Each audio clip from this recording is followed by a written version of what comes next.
Good after vinyl. Oh man, good after vinyl community. Good afternoon, vinyl community. How y'all doing, VC?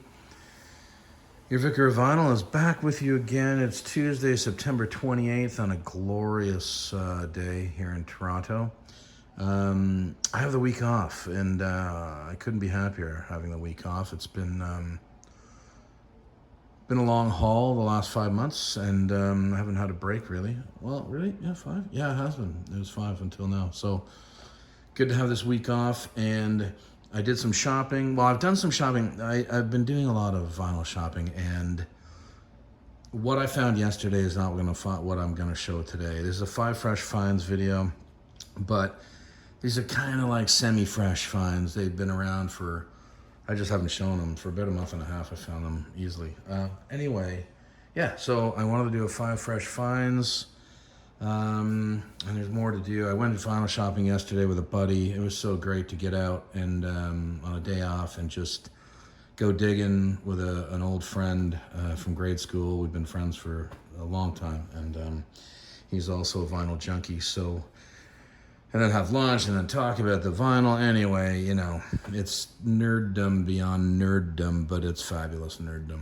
Anyway, can I say nerddom again? Why don't I try it again? I won't.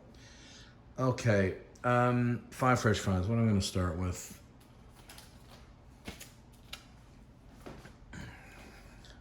His first debut, his debut record after Mott the Hoople. Debut solo effort by Ian Hunter.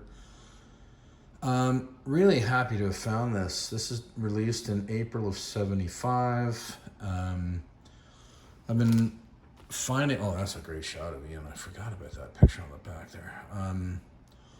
But yeah, it's a good record, and you know, Mick Ronson's involved. You know, as he stayed involved with Ian Hunter throughout Ian's career, pretty much. I think, did Mick produce it? I don't know if he produced it, but maybe not. But he is on lead guitar on this record. And I think everything was written by Ian solo on this, though. And anyway, Once Bitten, Twice Shy, as you can see on the track listing there at the top. That was a bit of a hit for Ian. So, and this is, yeah, his debut after he left Mott the Hoople. So really happy to have found this and add this to the collection. It's a Canadian pressing. There's nothing inside to show, so you know, there's no insert or anything. I don't know if there was originally, but there isn't in this one.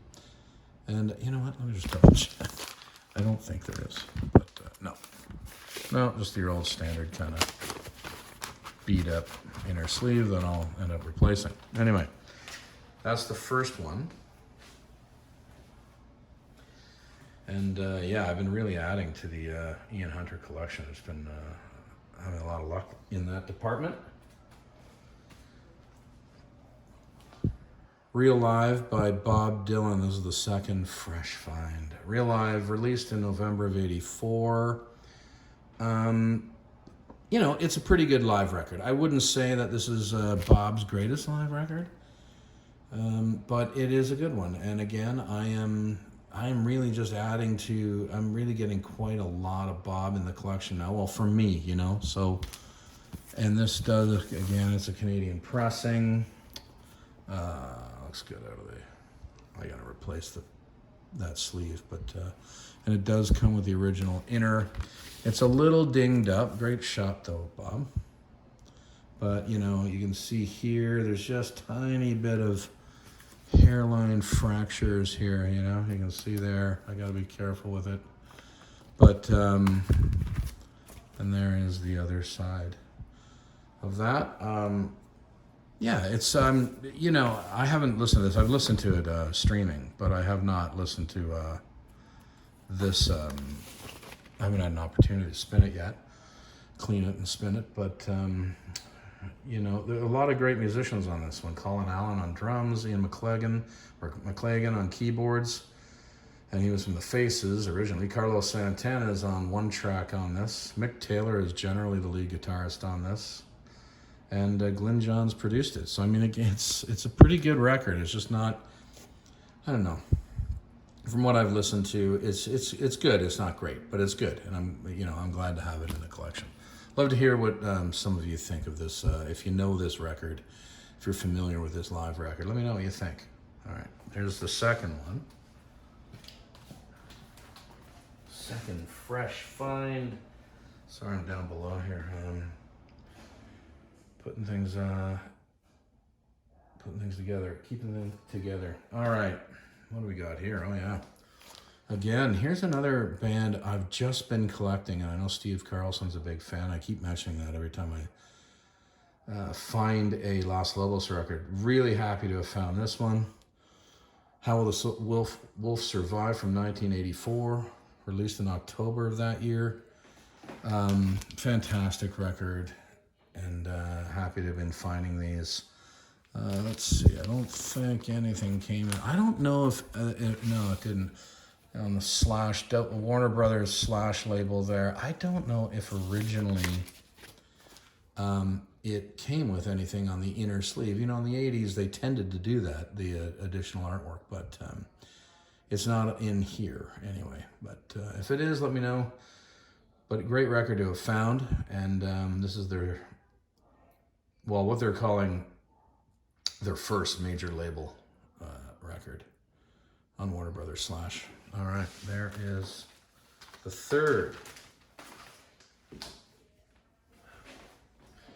Now the fourth one is an interesting one. This is one of these, the Lords of the New Church, you know, the goth rock super group that was put together in the 80s. You know, Stiv Bators of the Dead Boys, Brian James, the guitarist from The Damned, and Dave Traguna of Sham 69, and Nick Turner on drums, who was the Barracuda's drummer. This is their second record, Is Nothing Sacred. I do believe they only had 3, and this was released in September of '83. Super happy to have found this, because I've got the debut, a Canadian pressing of the debut. This is a Canadian pressing of Is Nothing Sacred. I really like this band. This is one of those bands that I got introduced to. One of those great record store conversations when I was a kid, and I was looking for, I forget which record. It might have been The Clash, or could have been a Clash record, and the guy that was working there, there it is on the IRS label there. The guy that was working there said, if you like, you know, punk, or, you know, kind of like a punk or new wave or whatever we were talking about at the time, he put me on the Lords of the New Church, and I picked up the debut record, and I loved it. So I'm glad I found this one recently. Is Nothing Sacred from '83.